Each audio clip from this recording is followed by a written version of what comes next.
সন্দেশখালী নিয়ে একটা গুরুত্বপূর্ণ রায় ঘোষণা করেছে। আমাদের রাজ্যের মুখ্যমন্ত্রী তার সমস্ত অপরাধ ঢাকার জন্য সন্দেশখালীর যে সেই প্রকৃতি নায়ক শেখ শাহজাহানের পাশে দাঁড়ানোর জন্য বারে বারেই তিনি চেষ্টা করেছেন। এবারও ওই সন্দেশখালীর মানুষ যখন চেয়েছিল সন্দেশখালীর এই ঘটনা সম্পর্কে সিবিআই তদন্ত হোক, সেই তদন্ত আড়াল করার জন্য নিজের রাজ্যের পুলিশ যাতে এই কাজ করতে পারে সেই দাবি নিয়ে কোর্টে তারা উপস্থিত হয়েছিল, যাতে সিবিআই তদন্ত না হয়।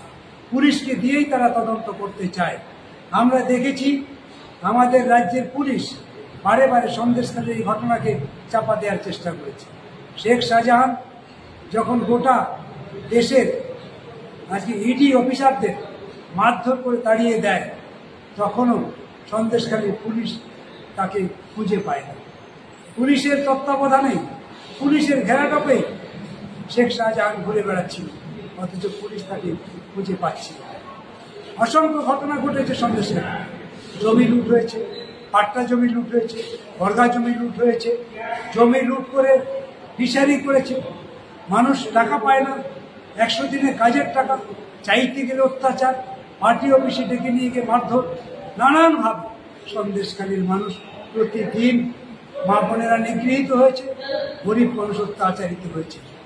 অসংখ্য দুর্নীতি, পঞ্চায়েতের টাকা, কোটি কোটি টাকা লুট করেছে, 100 দিনে কাজের টাকা লুট হয়েছে। সরকারি সম্পত্তি দখল করে নিয়েছে, সরকারি সম্পত্তিতে কোটি কোটি টাকার সম্পদ তৈরি করেছে। সেই শেখ শাহজাহানের অসংখ্য কুকৃতি, অনেক খারাপ কাজ প্রকাশ্যে আসবে যদি সেটা তদন্ত করা হয়, সিবিআই তদন্ত করা হয়। সেই জন্যই শেখ শাহজাহানকে বাঁচাতে তারা সেই তদন্ত আড়াল করতে তারা কোর্টে গিয়েছিল। কিন্তু কোর্ট আজকে সার্বিক বিবেচনা করে আজকে সন্দেশখালীর মানুষের জন্য যে রায় দিয়েছে যে সন্দেশখালীতেই আজকে সিবিআই তদন্ত হবে, সন্দেশখালীর মানুষ অনেক বেশি উপকৃত হবে, খুশি আজকের এই রায়ের ঘোষণা শুনে।